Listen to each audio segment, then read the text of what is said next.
तुम ये जान लो, मैं रेडी में देख के आया, रेडी में लड़ा मैं उनसे, तपोवन वालों के घरों में गया, ये डोभाल जी हैं और कहाँ है वो रविंद्र थपलियाल, उनके घर में गया। अरे मैंने कहा कम से कम तुम्हारे घर में मृत्यु हुई है, तुम तो हमारा साथ दो।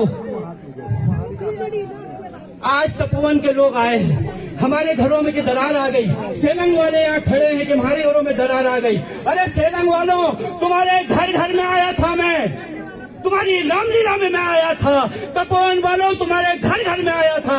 तपोवन में जिस दिन मैंने रामकिशन रावत जी यहाँ हैं, पहला भाषण दिया, स्वर्गीय मोहन प्रसाद थपलियाल जी गवाह हैं, पहला भाषण दिया, लोग मुझे वहाँ पीटने आए, मारने आए, उसके बावजूद मैं पीछे नहीं हुआ। सेलंग के एक लड़के ने 3 साल पहले मेरा पैर पकड़ा कि भाई साहब आप ठीक कह रहे थे, उस दिन हम आप पे पथराव कर रहे थे, आप सही कह रहे थे, तुम तब नहीं चेते, अब चेत रहे हो तो चेत जाओ। जोशीमठ तो नहीं बच रहा है, वैज्ञानिक कह चुके हैं नीचे से धरती पोपली हो गई।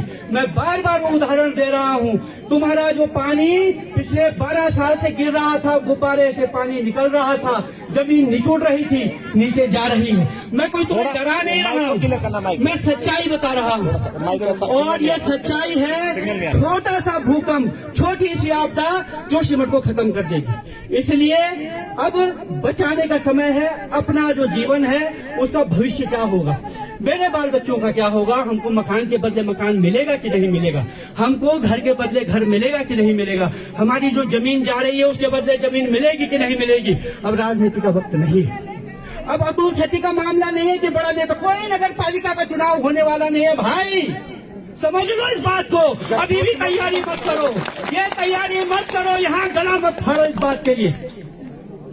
अब सवाल इसका है तुम्हारा भविष्य होगा कि नहीं होगा, उसके लिए मैंने मूल मंत्र दे दिया है। मूल मंत्र सिर्फ यही है कि रेडी में क्या हुआ, ये देख लो ना, टीवी वाले चैनल वाले आ गए, जिस दिन तक ये रहेंगे लाइव टीवी 18, 17, 15, 13, 14, जब तक ये रहेगा, मुख्यमंत्री भी रहेगा, विधायक भी रहेगा, फलाना भी रहेगा, भाजपा वाला भी रहेगा, कांग्रेस वाला भी रहेगा। ऐसा हुआ प्रकाश, रेडी में हुआ, टीवी कैमरा वाला गया, क्या हुआ उसके बाद, टीवी कैमरा गया, सारे टेंट उखड़ गए, चले गए। रेडी वाले वहाँ आपदा से परेशान हैं, उनका विस्थापन होना था, हम उनके यहाँ गए, हाई कोर्ट गए, सुप्रीम कोर्ट गए, हाई कोर्ट में हम पर 50,000 का जुर्माना लगा, उसके बाद हम सुप्रीम कोर्ट गए। अगर वो फैसला भी हो गया होता तो शायद तब भी हमारा भला हो जाता। 2010 में हमने समझौता करवाया, आपके घर मकानों का बीमा का जो है समझौता था हमारे पास, हम उसे लागू नहीं करवा पाए। क्यों नहीं करवा पाए? आप लोगों ने साथ ही नहीं दिए, आप आए ही नहीं दोबारा। तो इसीलिए मैं कह रहा हूँ, अब जो है अगर आप ठान लोगे कि जब तक एक एक आदमी का फैसला नहीं हो जाता, वो गरीब है, विधवा है, अमीर है, मध्यम वर्ग है, व्यापारी है, जो है, जब तक सबका फैसला नहीं हो जाता, ऐसा नहीं कि इसका मुआवजा मिल गया तो मैं उठ के चल दिया, नहीं, जब तक सबका नहीं, चाहे वो दलित है, गरीब है, ये सब छोड़ दो इस समय। इसलिए जब तक सबका फैसला नहीं हो जाता, हम ये धरती नहीं छोड़ेंगे, हम ये जगह खाली नहीं करेंगे। ये संकल्प जब लोगे, जब तुम ये मान लोगे, तब जा करके तुम अपने आप को, अपने बच्चों के भविष्य को बचा सकते हो। हमने कल की मीटिंग तुमको लाइव दिखा दी है, सबने देखी हो, इसलिए कोई ये न कहे कि मुझे नहीं पता है। अभी कॉमरेड साहब मुझसे कह रहे थे, भरत सिंह जी तुम्हारी क्या बात हुई वहाँ? अरे मैंने कहा फेसबुक पे डाल दिया इसीलिए, ताकि सब लोग देखें मैंने वहाँ क्या कहा, सचिव ने क्या कहा, क्या होने वाला है, ताकि आप जान लो। क्यों महाराज जी? वही बात, इसलिए डाला वीडियो, इसलिए डाला। आपने भी ब्रीफ किया अपने महाराज जी को, अभी मुक्तेश्वरानंद जी को जो यहाँ भोजन वगैरह की व्यवस्था भी कर रहे हैं, वो भी लगातार बोल रहे हैं। मैं तो नहीं जाता था आपके मठ में, लेकिन मैं उसके पे जा रहा हूँ, बोल रहा हूँ, इसलिए कि ये सब अब विभेदों का समय खत्म हो गया है, अब जो है एकजुट होने का समय है। इसलिए ये बात जान लो कि जो बात हमने कल कही है वहाँ, सचिव साहब ने उसका हमको आश्वासन दिया है। सिर्फ उन्होंने कहा है जो बात हमने कल कही, सुनिए, अब ये बहस का मामला नहीं है, सब जा रहा है, तुम्हारा लूट रहा है, काहे ये सब कर रहे हो? अब बचाने के लिए लड़ो। हमने जो कहा है, क्या कहा है? एनटीपीसी की परियोजना पर तुरंत स्थायी रोक लग जाए, बंद हो जाए, ये पहली मांग। बाईपास का निर्माण तुरंत तत्काल हमेशा के लिए बंद किया जाए। तुम जो नीचे विस्फोट करते रहोगे तो बचा खुचा भी चला जाएगा। नंबर 3, एनटीपीसी के साथ जो हमारा आपका समझौता है 2010 का, जिसमें एनटीपीसी ने कहा था कि वो हमारे घर, मकान, गौशाला सबका बीमा करेगा। हमारी मांग पर क्या हुआ था पता है? तपोवन वालों का हुआ था। एक बात झूठ नहीं है, दिल से निकली हुई पीड़ा है मेरी, मैं लड़ा हूं तुम्हारे लिए, लेकिन तुमने साथ नहीं दिया। ये दिक्कत है। सेलन वालों से पूछो तुम्हारा बीमा हुआ कि नहीं हुआ 5 साल के लिए? तुम नहीं लड़े सेलन वालों, मैं लड़ा था, हम लड़े थे, और तब तुम्हारा बीमा हुआ 5 साल के लिए। तो वो समझौता हमारे पास है। हमने कहा उस समझौते को तुरंत लागू करो। जैसे ही वो लागू होगा तो पिछले 12 सालों का आज तक का जिसके मकान में जरा सी भी अगर चूहे ने भी दरार लगाई है तो उसका बीमा मिले, ये हमने कहा है। अगर वो समझौता लागू हो गया तब सरकार के पास भी हमको बहुत ज्यादा गिड़गिड़ाने की जरूरत नहीं पड़ेगी। एक बात। तीसरी बात हम कह रहे हैं, हमने कहा कि आप जो है एक हाई पावर कमेटी बनाओ। हाई पावर का मतलब जिसके पास ताकत हो, जिसके पास निर्णय लेने की क्षमता हो, और उस हाई पावर कमेटी में सरकारी नहीं, उसमें हमारे लोगों को, स्थानीय लोगों को, जोशीमठ बचाओ संघर्ष समिति के लोगों को रखो। क्योंकि मैं जानता हूं डाडो में किसके घर में क्या स्थिति है, मैं जानता हूं सेलन में यहाँ नीचे मारवाड़ी किसकी है, शैलेंद्र कुमार जी को पता है कि बाकी जोशीमठ में कहाँ क्या स्थिति है, किसकी गाय बच्ची है, किसका क्या है, किसके बच्चे कैसे हैं, हमको पता है। उस हिसाब से हम लोग वहां लड़ पाएंगे उस कमेटी में, आपके लिए बोल पाएंगे कि इसको ये मिलना चाहिए, इसको ये मिलना चाहिए, इसकी ये स्थिति है, ये बात। तब जो है अगर ये कमेटी बन जाती है, उसी कमेटी को यह अधिकार दिया जाए कि वो आपके जो भी पुनर्वास का सवाल है, विस्थापन का सवाल है, उसको भी हल करे हुए। और अगर जोशीमठ का कुछ हिस्सा बचाया जा सकता है, एक हिस्सा तो पूरा ही जाने वाला है, कोई हिस्सा, ताकि हमारी पितरों की भूमि बची रहे। कहीं कभी हम यहाँ आए, माना हमको यहाँ बगल में बसा देते हैं, अगल बसा देते हैं, तो उस पितरों की भूमि में कभी नरसिंह के मंदिर में कभी कहीं दिया जलाने आप आए, वो भूमि बच जाए, उसका प्रबंध किया जाए कि कुछ न कुछ अंश बचा रहे। इसके लिए भी, यानी कि स्टेबिलाईजेशन, जोशीमठ का स्थायीकरण हो सके, उसके प्रबंध की जिम्मेदारी भी उसी के पास हो। चौथी बात, हमने कहा जैसे माना कि आपका मकान के बदले मकान बनना है, घर के बदले घर देना है, उसके लिए टाइम बाउंड, समयबद्ध कार्यक्रम बने। ऐसा नहीं है कि ये चला गया है वहां नगर पालिका में और सालों साल वही है। भूंडार वालों के साथ क्या हुआ?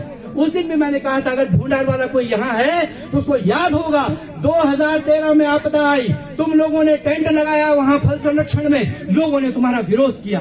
एकमात्र मैं था, मैंने कहा उस दिन चौराहे पर, अरे आज इन पर विपदा आई है, कल तुम पर विपदा आएगी, इनके साथ खड़े रहो।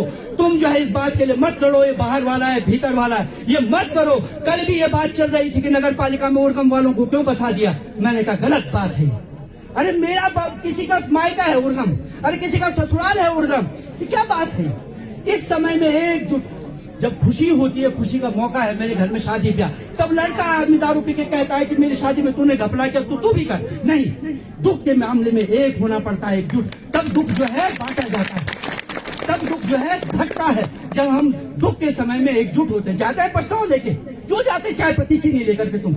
इसलिए जाते कि हम तेरे साथ खड़े हैं भाई, और जब इतनी बड़ी विपदा आई है तब ये मत करो। एकजुट हो जाओ, पूरे ब्लॉक को एक करो अपने साथ, पूरे पैनखंडा को अपने साथ खड़ा कर दो और तब लड़ो। ये सरकार तभी झुकी है जब हमने 3 दिन, मैंने क्या कहा था परसों, देखा मेरा वीडियो, 5 लाख 10 लाख लोग देख चुके हैं उसे। क्या कहा था मैंने? 3 दिन तुम मेरे साथ खड़े हो जाओ जोशीमठ वालों। चौथे दिन इस सरकार को मैं घुटनों पर नहीं लाया, मेरा नाम बदल देना।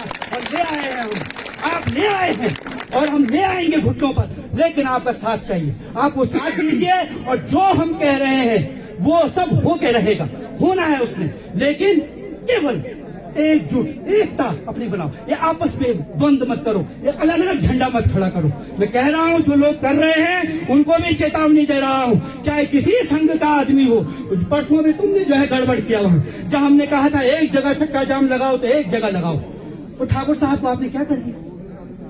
अरे चाहे तुम कुछ भी करो, माइक कोई भी पकड़ ले, नेता मुझे को माना जाएगा, बंद मैं ही होऊंगा, मेरे ऊपर हत्या लग जाएगी किसी की। बोला था मैंने, माइक पकड़ने से नेता नहीं बनते हैं। जो भी आंदोलन है उसमें सबसे उसकी मजबूत बात है इंसानियत, मानवीयता, एक दूसरे के प्रति भावना, उससे आंदोलन मजबूत होता है। झगड़ा करने से नहीं, विद्वेष फैलाने से नहीं, आंदोलन का मतलब नहीं अराजकता, कुछ भी बोल दो कहीं, आग लगा दूंगा फलान, ये नहीं। शांतिपूर्ण, धैर्य, ठंडा दिमाग। मैं चाहे कितना भी चिल्ला रहा हूं लेकिन मेरा दिमाग शांत रहे, तो वो उस शांति से, धैर्य से, जितना दुख की घड़ी हो उसमें उतना धैर्य की जरूरत है। तो इसलिए धैर्य के साथ, एकजुटता के साथ, शांति के साथ लड़ना है और आपस में कैसी एकता बनी इसको बनाना है। अभी मुख्यमंत्री आ रहे हैं, ठीक है, यहाँ आएंगे नहीं आएंगे मैं नहीं कह रहा हूं, हमने तो चाहा, हम उनसे अपील कर रहे हैं वो यहाँ आए, हमारा ये कहना है कि उनको यहाँ आना चाहिए। लेकिन एक मिनट आपकी सुन लूंगा मैं भी, मैंने सुन ली, बहुत लोगों ने, रोहित ने बता दिया मुझे, तो जो है अगर वो यहाँ आते तो अच्छा है, लेकिन उन्होंने हमसे कहा 5 नाम 7 नाम, हमने कहा आप तय करो, हम नहीं तय करते, तुम ही तय करो 7 नाम। तो 8 को मिलेंगे 5 मिलेंगे पता नहीं, वो 5 नाम तय हो गए। उसमें संघर्ष समिति के लोग हैं, उसमें व्यापार संघ के लोगों को भी कहा है, भाजपा के लोग भी हैं, ऋषि प्रसाद जी भी हैं, ये 5-6 लोग तय हुए हैं। ये लोग जाएंगे मुख्यमंत्री से, मैं कहूंगा कि साहब पहले तो जो हमारा कल बात हुई है उसको आप मान जाइए, आप पिछली पुरानी सब बातों को भूल जाइए कि मैंने ऐसा बोला था तो सचिने की काला झंडा दिखाऊंगा, हो गई वो बात, चली गई, अब वो बात नहीं है। अब जो है बात, क्योंकि मैंने तो इसीलिए कहा था काला झंडा भी कि लोगों की सुनेगा तो मैं अपनी बात रख दूंगा कि जो डूब रहा है, बट नहीं हुआ तो नहीं हुआ, वो बात चली गई। अब नई बात है, हम दुख के समय में हैं, हम आपसे प्रार्थना करने आए हैं कि जो हमारा ये विस्थापन, पुनर्वास, तात्कालिक जो हमने कहा है, इनको आप मान जाइए और जाकर के इसकी घोषणा जनता के बीच में कीजिए, जनता ताली बजाएगी। और अगर आप ऐसा नहीं करते हैं तो आप यहीं पे कहिए, हम जनता को जाके बता देते हैं कि आप मान गए। और आप नहीं मान रहे हैं तो आप जानिए कि आंदोलन उग्रतर और उग्रतर होने जा रहा है, ये भी हम कहेंगे। तो यही मैं कहने आया था, आप लोगों के प्रतिनिधि होकर के हम वहां जा रहे हैं। आपकी पीड़ा, आपका दर्द, आपका दुख, आपकी जो इच्छा है, आपको जो मिलना चाहिए उसको वहां बोलेंगे, माना जाएगा बहुत अच्छा, और नहीं माना जाएगा तो सड़क पे तुम आ ही गए हो, तो ये सड़क हमने छोड़ ली नहीं है, यही बात कहने आया हूँ। धन्यवाद।